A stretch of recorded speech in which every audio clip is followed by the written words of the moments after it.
Port के साथ साथ वहाँ की सूरत हाल हुई, उसके बाद आहिस्ता आहिस्ता डाई डाउन हुई तो उन्होंने करना शुरू।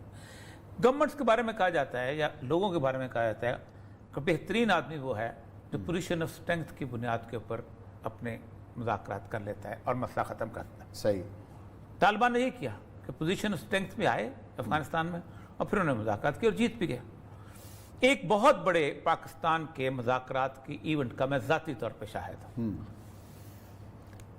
जुल्फ़िकार अली भुट्टो की जब गवर्नमेंट बनी है तो KPK में उस वक्त खैबर सूबा सरहद होता था और वहाँ पर होता था सूबा बलोचिस्तान। दोनों हुकूमतें भुट्टो के मुखालिफ थी। नेशनल अवामी पार्टी और उस वक्त पाकिस्तान नेशनल पार्टी थी, नैब कहते थे, ठीक है, पाकिस्तान नेशनल पीक, और ये थी जमीयत उलमा इस्लाम, इनकी हुकूमत थी। मुफ्ती महमूद वज़ीर आला थे यहाँ पर, वहाँ पर सरदार अताउल्लाह महंगर वज़ीर आला थे, यहाँ पर वो कौसफ बजिंदर साहब गवर्नर भी थे। भुट्टो साहब बलूचिस्तान की हुकूमत के मामले में बहुत प्रेशर में थे, ईरान की तरफ से बाकी जगह से। तो भुट्टो साहब ने एक दिन अचानक बैठे बैठे उनकी हुकूमत जो है वो अपनी ज़ाती इनाम में ख़त्म कर दी। अताउल्लाह महंगर जलसे में तकरीर कर रहे थे मीज़ान चौक में, और वो हरकारा जो था वो एक ऐलान कर रहा था शहर के अंदर कि नवाब अकबर बुगटी ने गवर्नर बलूचिस्तान का चार्ज संभाल लिया। अच्छा। जिसके बाद एक इंसर्जेंसी शुरू हुई उसके अंदर, और उसके अंदर इंटरनेशनल फोर्सेस ये वो सारा कुछ आ, तमाम जितने भी बलोच रहनुमा थे गिरफ्तार कर लिए गए और उन पर गद्दारी का मुकदमा चला। इसे कहते हैं हैदराबाद साजिश केस। वो इतने बड़े लेवल की मूवमेंट थी कि जिसका बुनियाद 1920 में बाकू में रखी गई थी। जब कम्युनिज्म आ गया था तो उन्होंने कहा था कि हम कौमियतों के रास्ते कैसे कम्युनिज्म में आ सकते हैं। तो बलोच वफद 1920 में बाकू में गया था, जो आजकल अजरबैजान का दारुल हुकूमत। उसके अंदर KPK ने फौरन रिजाइन कर दिया था सरहद की गवर्नमेंट ने, और अजमल खट्टक वगैरह ये सारे जो, जिसमें जुमा खान सूफी लिखता है कि हम चले गए थे, वली खान वगैरह ये सारे थे वहाँ पर, उनके लोग जो वहाँ चले गए थे उसकी सपोर्ट के अंदर। सेकंड थिंग ये हुई थी कि जितने कम्युनिस्ट थे वो सारे बलूचिस्तान में लड़ने चले गए थे। अच्छा। नजम सैनी साहब ने बंदूक पकड़ी होती थी, उसके साथ और लोग होते थे, और भी यहाँ पर हमारे जो क्या नाम है वो जो डॉन के काम करते थे, नार रहमान का नाम, वो भी थे। उनके नहीं, उनके जो दूसरे अशर रहमान क्या नाम, अच्छा, वो भी थे। इस तरह और बहुत, मोहम्मद अली तालपुर वो था, उसके दोनों टांगे उड़ गई थी वहाँ पर। ये सारे कम्युनिज्म इनकलाब ला रहे थे वहाँ पर। 4-4.25 साल तक ये मूवमेंट चलती रही शिद्दत की। 3000 अफवाज के सिपाही जो थी वो वहाँ शहीद हुए। 16,000 सिविलियन मारे गए। अच्छा। वो भी शहीद हुए, दार बात है। 5,600 बलोच भी कहते हैं शहीद है हमारे, 5,600 बलोच मारे गए। ज़ियाउल हक ने आते ही 2 काम किए थे। उसने कहा था कि मैं तो हैदराबाद केस खत्म करता हूँ मुकम्मल तौर पर, और उनको साथ बैठ कर उन्होंने कहा कि आप अब अपने बलोचों को छोड़ दो, कि मतलब तुम्हारे गिरबान पकड़ते हैं अगर खैर बशमरी को फलां को, हमारे बच्चों का हिसाब लेना है। तो आप सोच सकते हैं कि विद इन 2-3 डेज बलोच हथियारों समेत वापस आते थे। तो अलाउ किया गया था हथियारों समेत। यहाँ तो हथियार को सरेंडर कहा गया ना। जुल्फ़िकार अली भुट्टो के ज़माने में अकबर बुगटी ने हथियार जो था शुरू किया था। अपने 8-9 महीने में उसने बहुत सारे लोगों को जालावान में बाकी जगह गिरा लिया था। उस्मान साहब, मैं उसके बाद वहाँ पहुँचा हूँ। मैंने बलूचिस्तान यूनिवर्सिटी में लेक्चर के तौर पे हिस्सा गया हूँ, नौकरी शुरू की है।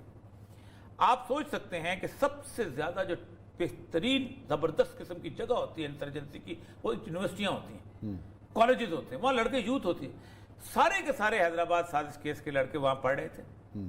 जो बलूचिस्तान भागा हुआ था वो वापस आ गया था, वो पढ़ रहा था। वो किसी जो वहाँ से अफगानिस्तान गया हुआ था वो वापस आ गया था, वो पढ़ रहा था।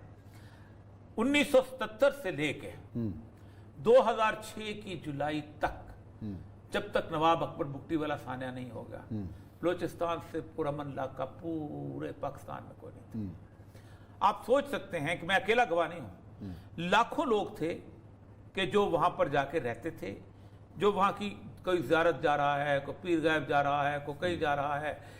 यानी आप सोच सकते हैं कि जितने ज़्यादा मुशायरे उस ज़माने में वहाँ हुए हैं, जितने ज़्यादा कॉन्सर्ट उस अदबी तदबीर, ये सिपी मेला जो था एक इवेंट बन गया था पूरी दुनिया के अंदर। ये क्या ज़बरदस्त चीज़ होती है। और फिर कोई किसी के बारे में तसव्वुर नहीं, हम 400-400 किलोमीटर बगैर गनमैन के, बगैर किसी चीज़ के हम चल, दुनिया में कोई तसव्वुर, ये वो मामला, ये आम माफ़ी थी, आम माफ़ी, मुकम्मल आम माफ़ी, मुकम्मल। इसलिए कि देखें उसमें आपका मैं पॉइंट पे आता हूँ कि आम माफ़ी क्यों देना ज़रूरी है।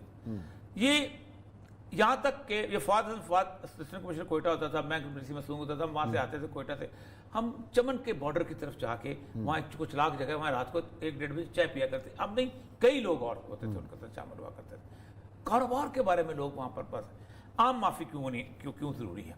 आम माफ़ी इसलिए ज़रूरी है कि इंसर्जेंसी ऐसी चीज़ है, ये अक्सर लोग आजकल उनको भी माफ़ कर दे जिन्होंने भाइयों को कत्ल किया, उनको भी माफ़ कर दे जिन्होंने बच्चों को मारा। उन्हें पहली बात तो होती है कि जब आप किसी केस को मंजर आम पे लेके आते हैं तो then you have to go to the court. सही। इंसर्जेंसी में आपके पास सबूत कोई नहीं होता। आप कहें जी फलां बंदे ने मारा, वो मान लेता है, फॉर एग्जाम्पल एहसान मान गया, मैंने, जब अदालत में जाता है मुकर गया तो आपके पास तो कोई सबूत नहीं है। फिर आप क्या करते हैं? फिर आप मिसिंग पर्सन में लेके जाते हैं।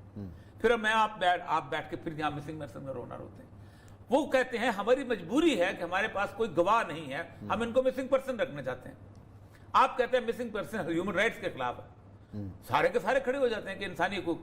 तो उस वक्त होता यह है कि आप माफ़ी देने में 2-3 चीज़ों का फ़ायदा ये होता है। एक तो ये है कि वो लोग इसी मुकाम इलाके के लोग होते हैं, और यहाँ पर पाकिस्तान में देखें, पाकिस्तान पोजीशन स्ट्रेंथ पे जिस वक्त मुज़ाकरात थे, आपको याद होगा मेरा भी नाम लिया था जिसमें मैंने इनकार किया था कि मैं नहीं जाऊँगा मज़ाक। उस वक्त Pakistan government position of strength पे नहीं थी, 2 वजूहात की वजह से। एक तो ये था कि पाकिस्तान की मुखालफ तरीन हुकूमत जो थी अफगानिस्तान में कायम थी, और जितने भी तालिबान ग्रुप थे 48 के करीब ग्रुप थे, जिन ग्रुप्स में से कुछ 30 के करीब समझा जाता था कि ये वो ग्रुप हैं कि जिनको एनडीएस, रॉ और सीआईए जो है मिल के सपोर्ट करती, और वो उनके साथ खड़ा कर क्या हुआ था। अच्छा, उनको अलहदा आप करना बहुत मुश्किल था उसकी एक वजह होती है। अच्छा, अब जिनसे मुज़ाकरात हो रहे हैं, अभी तो ये मंजर पे नहीं आई कि कितने ग्रुप हैं और इसमें स्प्लिंटर कितने हैं जो तरीके तालिबान से भी आगे निकले हुए हैं। साहब को एक इंटरव्यू और करा दें, बता देंगे। लेकिन वजीर दाखिला साहब ने हैरानकुन तौर पे आज कहा कि मुझे इन मुज़ाकरात का नहीं पता। तो कर कौन रहा है? वजीर दाखिला ही नाइलम है। कर तो रहे हैं। देखिए, मुज़ाकरात जो होते हैं वो तो होते हैं इन बिटवीन से, गो बिटवीन, इन बिटवीन। नो, देखिए उस वक्त भी सबको पता था। हाँ, जिस वक्त वो मुज़ाकरात हो रहे थे तो वो तालिबान ये कहते थे कि आप हमें साथ मुज़ाकरात कर लें, अगर आप हमारे साथ हो जाएंगे तो ये इंडियन एजेंट इनको हम खुद देख लेंगे। लेकिन इस दौरान आपको पता है एपीएस हो गया था कितना बड़ा, और उसके बाद इतना बड़ा साना है कि आप सोच नहीं सकते। सही। लेकिन एक और बात और यह सब खान साहब ने कही, एक सवाल जब पूछा गया कि क्या इन मुज़ाकरात को फैसिलिटेट कर रही है अफगान तालिबान भी, उन्होंने कहा जी बिल्कुल है। यही इंपॉर्टेंट चीज़ है। हाँ। क्योंकि तालिबान का मतलब है कि इस जो टीटीपी वाले हैं ना, अब इनके लिए कोई रास्ता नहीं रह गया, ना वहां पनाह ले सकते हैं ना यहाँ पर। और जो रोजाना सिक्योरिटी फोर्सेस पर हमले कर रही है, वही तो हो रहा है कि जब वो वापस आते हैं तो फिर अपने देखे ना, अब बिल्ली लग गई दीवार के साथ, ठीक है। अब ये होती है एडमिनिस्ट्रेशन कि बिल्ली को पुचकार के साथ ले आओ, थोड़ा सा दूध पिलाओ, उसको घर में बैठा दो, या ये उसको दीवार के साथ लगो, खुद भी 2 मारो, उसको भी 2 मारो। तो वो असल में बिल्ली लग गई दीवार, अब उनका कोई रास्ता नहीं है। इसके अंदर 2 बड़े फैटल चीजें होती है। एक तो ये है कि वो इस मुल्क से ताल्लुक रखते हैं, कोई अफरीदी है तो कोई शिनवारी है, तो कोई है मसूद है, तो कोई है, ये सारे के सारे इस कबीले के लोग होते हैं। और फिर इस कबीलों ने बहुत बड़ी कुर्बानी दी है पाकिस्तान के लिए। आप मुझे पूरी दुनिया में कोई ऑपरेशन दिखाएं कि आप पूरा स्वात निकाल के बाहर निकाल। अब लाहौर में आज अगर 5000 तालिबान आ जाए तो क्या लाहौर की 1.5 करोड़ आबादी बाहर निकल सकती है? नहीं निकल सकती ना। पिंडी की नहीं निकल सकती ना।